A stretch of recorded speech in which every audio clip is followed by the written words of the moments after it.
दोस्तों आज मैं बताने जा रहा हूँ स्काउटिंग के जन्मदाता यानी बैडन पावल के बारे में, जिनकी अनेक उपलब्धियां इतिहास के पन्नों में दर्ज है। तो चलिए जानते हैं इनके बारे में। दोस्तों बैडन पावल का पूरा नाम Lord Robert Stephenson Smith Baden पावल था, जिनका जन्म 22 फरवरी 1857 स्टैनहोप स्ट्रीट लंदन में हुआ था। रॉबर्ट के पिता का नाम बैडन पावल था। वे चर्च ऑफ स्ट्रीट के पुजारी थे, साथ ही साथ वे एक प्रोफेसर भी थे। उनकी माता का नाम हेनरिएटा ग्रेस स्मिथ था।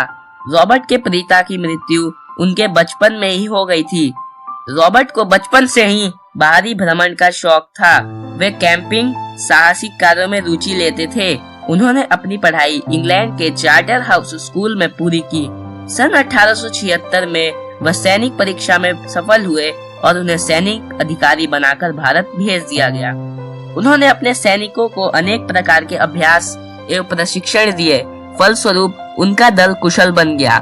उन्होंने ब्रिटिश सेना में 1876 से लेकर 1910 तक काम किया। सन 1884 में उन्होंने अफ्रीका में जूलू लोगों का सामना करना पड़ा, क्योंकि उनकी रेजिमेंट का उस जगह तबादला हो गया था। सन 1893 में अफ्रीका के असांत प्रदेश में ब्रिटिश सरकार ने इन्हें युद्ध संचालन हेतु भेजा। इसके बाद वह दक्षिण अफ्रीका से 1903 में अपने देश लौट आए। अगस्त सन 1907 में बैडन पावल ने सामाजिक वर्गों से विभिन्न चयनों से 20 लड़कों का एक शिविर का आयोजन किया। यह बैडन पावल का लड़कों के साथ पहला कैंप था, जो कि ब्राउन सी द्वीप में हुआ। यहाँ लड़कों ने एक सप्ताह बिताया और यह एक बड़ी सफलता साबित हो गई। उन्होंने एक किताब स्काउटिंग पर लिखी, जिसका नाम स्काउटिंग फॉर बॉयज था, और इसकी करीब 150 मिलियन कॉपियां बेची गई।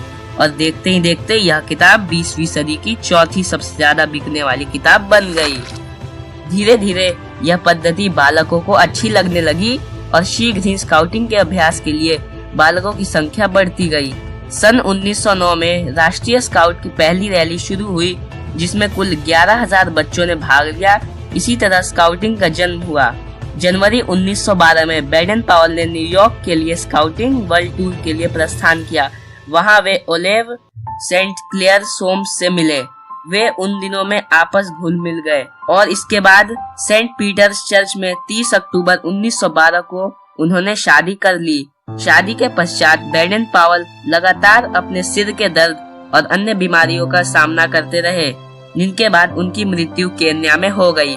उन्हें सेंट पीटर्स सिमेट्री नेरी केन्या में 1943 में दफनाया गया। इसके बाद बड़ी बड़ी उपलब्धियां उनके नाम लिखी गई। उन्हें अपने जीवन काल में 15 बड़े अवार्ड से सम्मानित किया गया था। बैडन पावल एक उम्दा इलिस्ट्रेटर और आर्टिस्ट थे। वे अक्सर कई दर्शनीय चित्र बनाते थे। दोस्तों बात करते हैं भारत में स्काउटिंग की, तो सन 1909 में भारत में स्काउटिंग दलों की स्थापना हुई थी।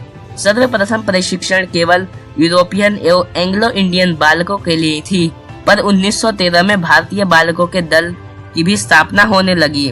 डॉक्टर एनी बिसेंट और डॉक्टर GS अरुडेल के प्रयत्नों से इंडियन बॉयज स्काउट एसोसिएशन की स्थापना हुई।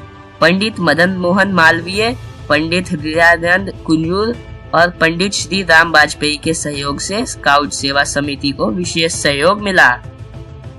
स्वतंत्रता के बाद 7 नवंबर 1950 को भारत स्काउट गाइड नाम एसोसिएशन बनी एवं राष्ट्र की समस्त स्काउट एसोसिएशन इसी से मिल गई। अब यह अंतर्राष्ट्रीय एसोसिएशन से संबंधित है। इसकी संस्था के मुख्य संरक्षण भारत के राष्ट्रपति हैं। दोस्तों यह कुछ मुख्य तिथियां की जानकारी है, जो कि स्काउटिंग के जीवन में बहुत काम आती है। आज भी विश्व भर से करोड़ों नौजवान स्काउटिंग से जुड़ते हैं और कुछ नया सीखते हैं। इसमें शिविर कला शामिल है, जो स्काउटिंग की मुख्य क्रिया है। राष्ट्रीय और अंतर्राष्ट्रीय स्तर पर होने वाले शिविरों को जम्बूरी कहते हैं। स्काउट एसोसिएशन विश्व भर में 20 से भी ज्यादा जम्बूरियां कर